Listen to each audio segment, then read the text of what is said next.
Speaking to the United Nations General Assembly yesterday, Turkish President Recep Tayyip Erdogan called Israel's war against the terrorist organization a genocide and compared Israeli Prime Minister Benjamin Netanyahu to Adolf Hitler.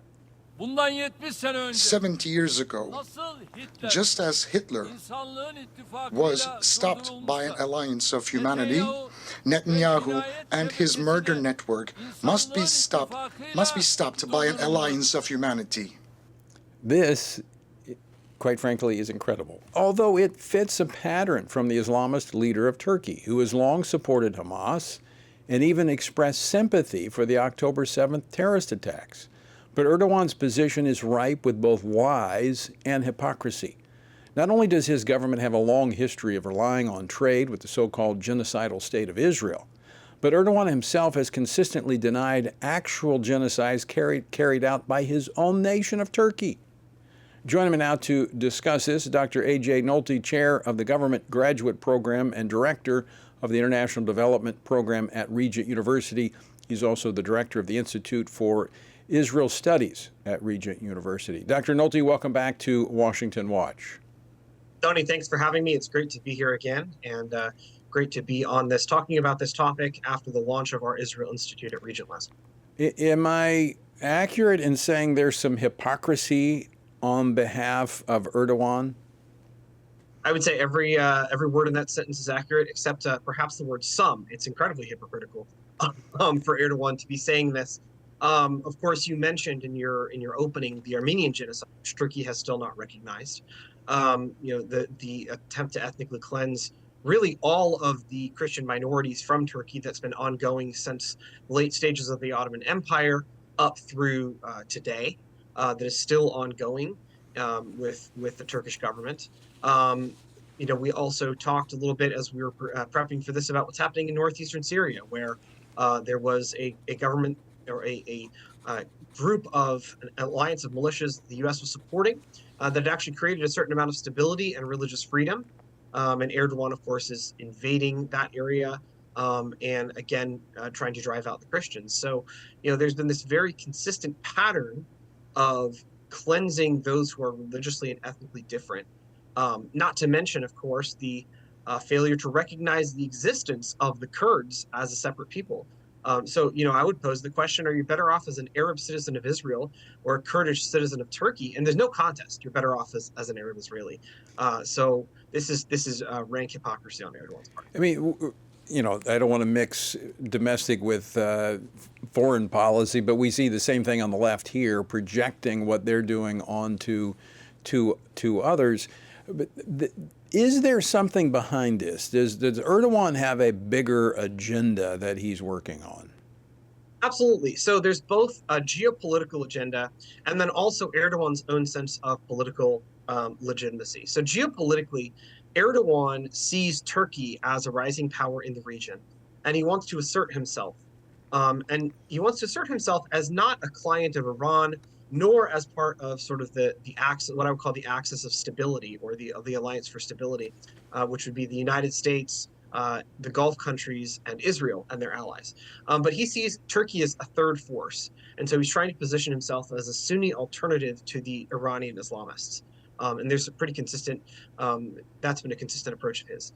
And then domestically, Erdogan associates himself with the Ottoman legacy, the legacy of the Ottoman Empire that existed before secularism came into Turkey.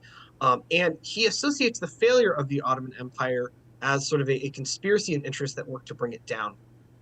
And he sees Zionism and the Jews as part of that. Matter of fact, one of the most popular Turkish television shows for a long time was a show called Payitaht Abdülhamid. And this is a show about Abdülhamid II of Turkey. And the main villain in the piece is Theodor Herzl. And the idea was that Herzl was sort of working with the resistance movements against Abdülhamid II to undermine Islam and undermine the Ottoman Empire. And of course, Erdogan sees himself as Abdülhamid II. So it's both a form of domestic legitimacy and also a form of geopolitical strategy, where he's trying to position himself as another defender of the Palestinian cause, another alternative to Iran, but also as a sort of restoration of the Ottoman legacy. And of course, in his mind, that involves also combating, quote unquote, the scourge of Zionism.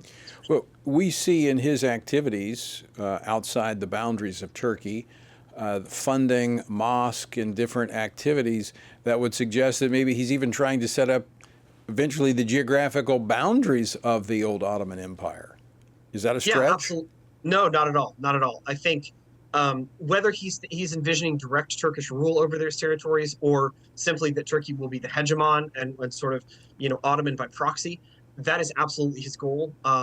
One of his former foreign ministers, a man by the name of Ahmet Davutoglu, actually talks about this explicitly, and about how Turkey needs to be a geopolitical force in the Middle East.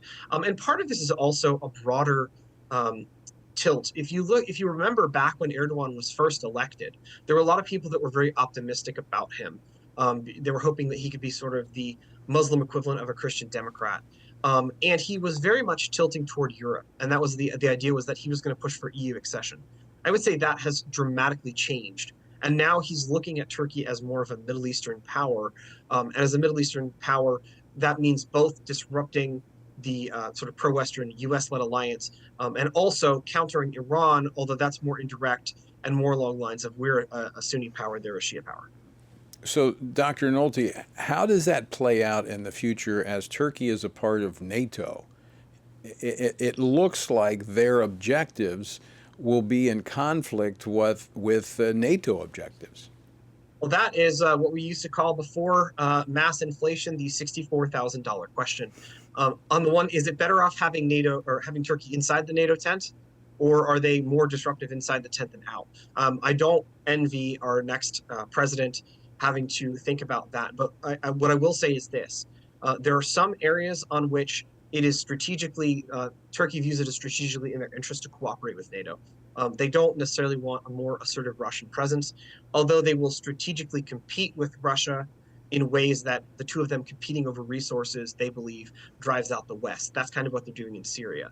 And so Erdogan himself is playing a game with NATO where he wants to stay just enough on the positive side of the ledger that he won't get kicked out and that he can use them as a shield against Russia, but also have the freedom to, as we would say, make mischief in the Middle East. And I think in the long run, that's a very, very complex question for the alliance. As it depends as much on what we think of as sort of the purpose of the NATO alliance as it does on the relationship with Turkey.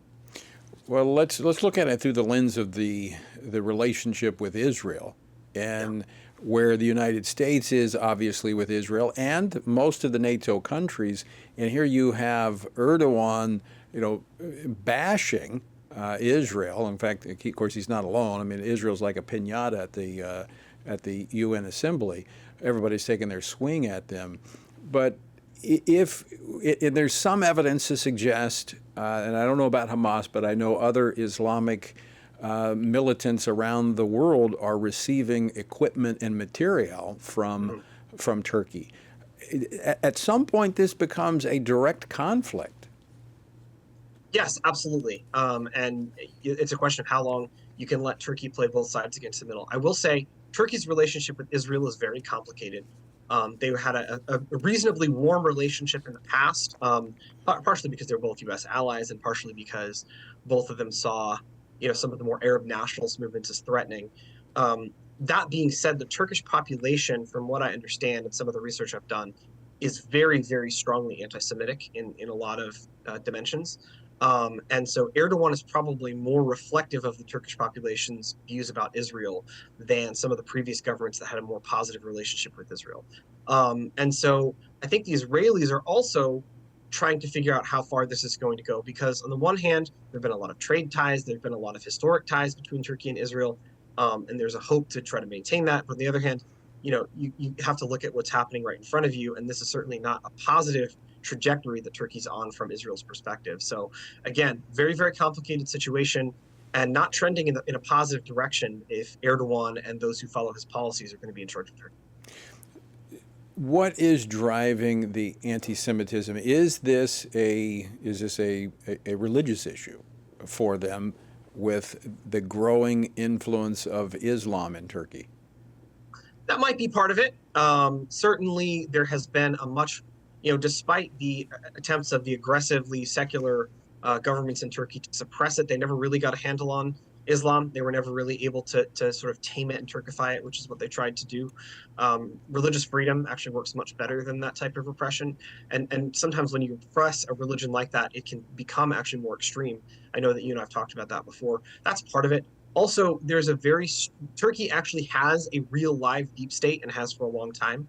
And so because of that, there is a lot of conspiracy theory mentality that goes around. And as you know from looking at history, conspiracy theories inevitably get the Jews roped in somehow. So I would say it's fertile ground if you combine those two things, and it's been growing, unfortunately, for a while. So Dr. Nolte, I want to step back now beyond Turkey to where we were 4 years ago, where we saw the historic Abraham Accords being launched in Israel, relationships being normalized with Arab countries. That was moving forward until the end of the Trump administration. Now that seems to be somewhat seem to be tattered somewhat. Could that, if that's resurrected, so to speak, bring back stability there in the Middle East, in your opinion? Absolutely. I think advancing the Abraham Accords, there's so much that those countries have in common. I called them the Alliance for Stability for a reason. Geopolitically, there's a lot that they have in common. Also, it's worth noting there's no love lost between the Gulf countries and the Turks. The Turks during the Arab Spring were funding a lot of the Muslim Brotherhood type movements, and that antagonized many of the Gulf countries. Matter of fact, some of the Gulf countries are very clear-eyed about the neo-Ottoman ambitions of Erdogan. And so even as Turkey is sort of moving in this direction, that's yet another reason for these countries to draw closer to Israel, because they have common interests.